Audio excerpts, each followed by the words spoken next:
दोस्तों यहाँ पर आपको बता दूं कि इस पेपर को आप मजे में ना लें। एक कक्षा 9 का बिल्कुल 100% रियल पेपर आ चुका है। आप गणित का अगर ना आया तो मैं यूट्यूब पर वीडियो बनाना आपके लिए छोड़ दूंगा, और मेरे को जो अगर आप चैनल को सब्सक्राइब किए हैं तो छोड़ दीजिएगा, ठीक है, यानी डिसब्सक्राइब कर दीजिएगा।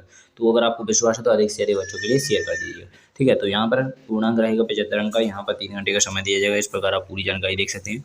चलिए बिना टाइम खराब किए एक एक करके संपूर्ण पेपर देखेंगे। तो पहला क्वेश्चन यहाँ पर आपसे पूछा गया है सही विकल्प में एक परिमेय तथा अपरिमेय संख्या का गुणन योगफल तथा अंतर सदैव एक संख्या होती है। तो यहाँ पर इसका आप यहाँ पर देख सकते हैं। तो परिमेय और अपरिमेय होती है तो क्या कौन सी होती है? प्राकृतिक होती है। कैसी होती है? पूर्णांक। तो यहाँ पर आप पूर्णांक संख्या देखेंगे। इसके बाद अगला क्वेश्चन दिया गया है किन्हीं दो परिमेय संख्याओं का गुणनफल। किन्हीं दो परिमेय संख्याओं का गुणनफल कैसा होता है? गुणनफल किन्हीं दो परिमेय संख्याओं का गुणनफल हमें सदैव एक परिमेय संख्या होती है। इस प्रकार आपका राइट आंसर हो जाएगा। इसके बाद क्वेश्चन नंबर आप अगला देखेंगे 3 रूट के अंदर 3 का दशमलव प्रसार कैसा होगा? तो यहाँ पर शांत इसका राइट आंसर हो जाएगा। इसके बाद क्वेश्चन नंबर 4 देखेंगे दो परिमेय संख्याओं का गुणनफल सदैव एक संख्या होता है। एक संख्या होती है, कभी परिमेय कभी अपरिमेय। दो परिमेय संख्याओं का गुणनफल, अगर दो परिमेय संख्याओं को गुणा करते हैं हमेशा परिमेय संख्या रहती है। इस प्रकार आपके चारों क्वेश्चन कंप्लीट हो जाते हैं। पांचवा और छठवा भी देख लीजिएगा। शून्य बहुपद की घात कितनी होती है? तो शून्य अगर बहुपद है उसकी घात हमेशा एक होती है। शून्य बहुपद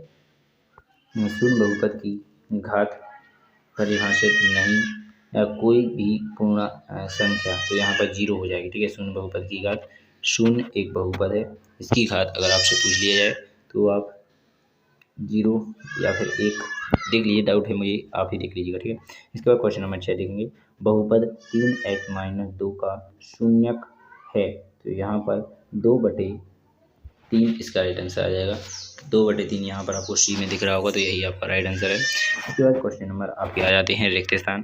तो यहाँ पर इन सभी पेपर को आप लोगों को दिखाने वाले हैं, तो इस पेपर को देख लीजिएगा। तो यहाँ पर पहला क्वेश्चन पूछा गया है बिंदु एक्स वाई के का को भुज तथा या को का को भुज और या को बाय लिखना था। यहाँ पर बाय को कोण कहते हैं, ठीक है।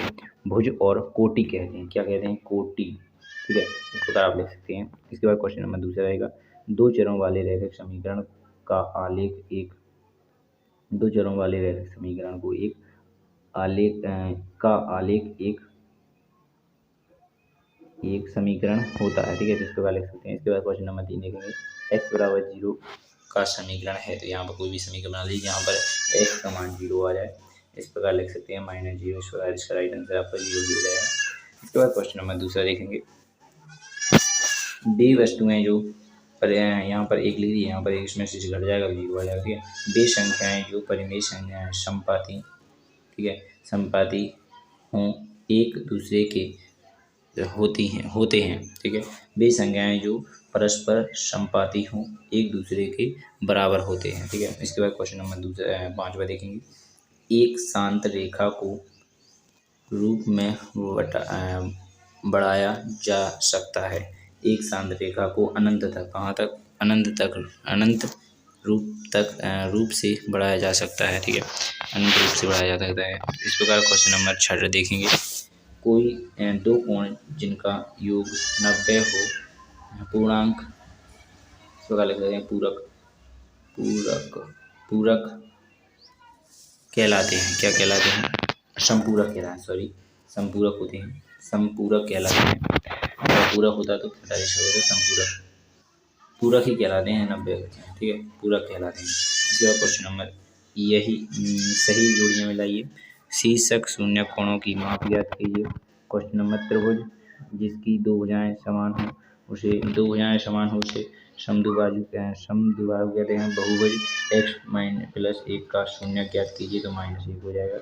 इसके बाद अंडर रूट 5/2 एक, यहाँ पर अंडर रूट 5/2 भुज x के निर्देशांक भुज 0 हो जाएगा। x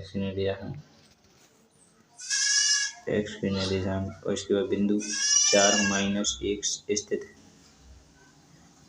स्थित है। तो यहाँ पर आप देख सकते हैं इनको सभी को अपनी तरह से देखिए, ठीक है। चलिए यहाँ पर एक बात और है जो, हाँ यहाँ पर आपको और भी दिख रहा होगा, तो आप इसे भी देख लीजिएगा।